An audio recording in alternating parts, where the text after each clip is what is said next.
Saudara pendengar, salam jumpa bersama program Jalan 66. Program Jalan 66 hadir untuk Anda saat ini. Program tentang pembahasan Alkitab yang menyediakan pendekatan renungan firman Tuhan yang mudah dimengerti. Dikemas dengan pelajaran kurikulum untuk memelihara orang percaya. Untuk membantu pertumbuhan rohani Anda. Dari KPWS Katuna Guam. Selamat mengikuti. Kita seringkali membayangkan Alkitab ini sebagai suatu lukisan abad pertengahan, di mana orang-orang yang ada di dalamnya tidak bergerak, sikap mereka pada umumnya adalah datar dan rata. Saudara pendengar, berjumpa lagi dengan saya, Oti Priambodo, dalam program Jalan 66. Senang sekali karena bisa mempersembahkan program yang memberikan pengetahuan Alkitabiah dan mengukuhkan kepada kita jalan keselamatan. Perjalanan pembelajaran kitab suci akan kita lanjutkan kembali dalam kitab Korintus. Dan hari ini kita akan memperhatikan syarah pertama Rasul Paulus kepada jemaat Korintus, yaitu pasal yang keempat, yang membahas tentang sikap para pemimpin dan sikap orang Kristen.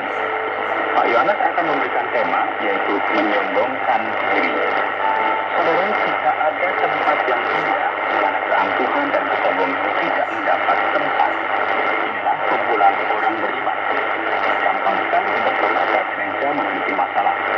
Dan sekarang, masalah yang sulit adalah bagaimana mulai mengakui adanya masalah dalam diri kita masing-masing. Mari kita akan berdoa bersama-sama dengan Rasul Paulus.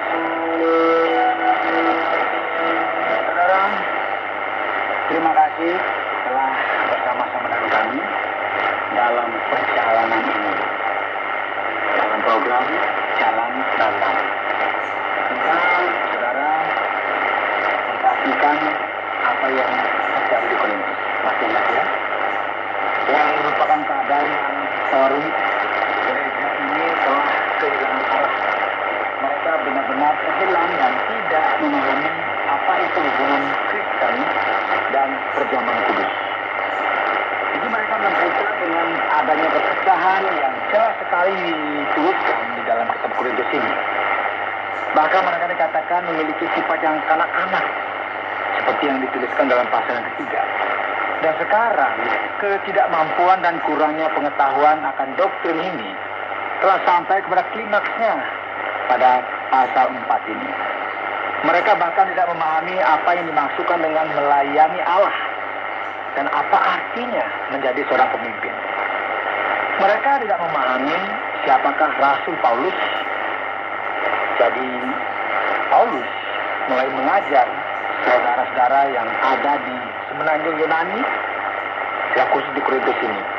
Dan firman Tuhan menuliskan seperti ini.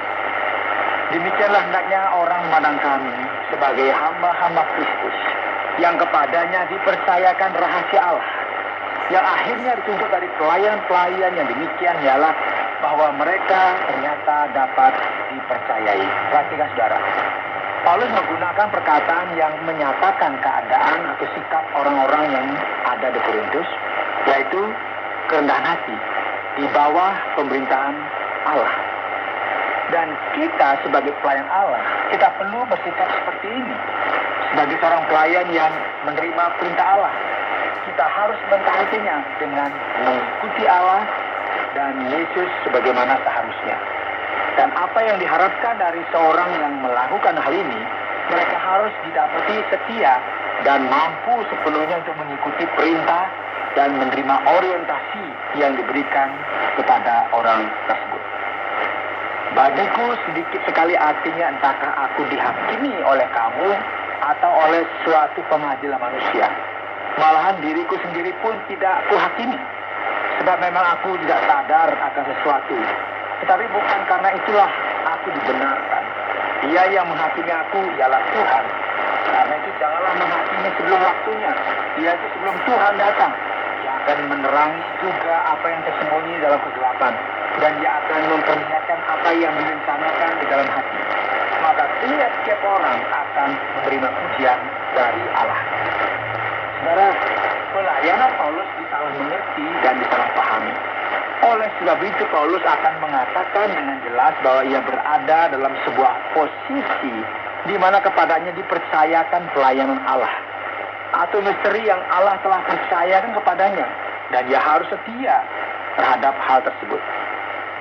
Nah, jika setiap orang menghakimi Paulus dengan adil, maka Paulus perlu menjelaskan dirinya di hadapan sikap yang sombong dan arogan seperti ini.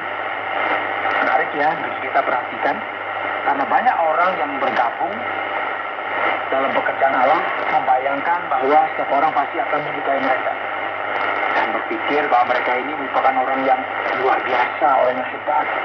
Ya, mereka akan disanjung-sanjung karena melakukan sesuatu yang baik, karena mereka dianggap melakukan semuanya dengan ketulusan dan penuh dedikasi. Namun ingat, seringkali ketidakmampuan, rasa cemburu, kesombongan, dan salah arah yang terjadi dengan beberapa orang akan mengakibatkan oposisi, yaitu kritik yang melukai orang-orang yang melayani Allah dengan ketulusan hati. Namun ini bukanlah sesuatu yang baru, saudara. Perhatikan firman Tuhan, saudara-saudara. Kata-kata ini aku kenakan pada diriku sendiri dan pada Apolos. Karena kamu, supaya dari teladan kamu belajar apakah arti ungkapan. Jangan melampaui yang ada tertulis. Supaya jangan ada di antara kamu yang menyombongkan diri dengan jalan mengutamakan yang satu daripada yang lain. Sebab siapakah yang menganggap engkau begitu penting? Dan apakah yang engkau punyai yang tidak engkau terima? Dan jika engkau memang menerimanya, mengapakah engkau memegahkan diri seolah-olah engkau tidak menerimanya? Saudara, perhatikan. Paulus menekankan sekali lagi bahaya kesombongan dan penilaian salah terhadap orang lain.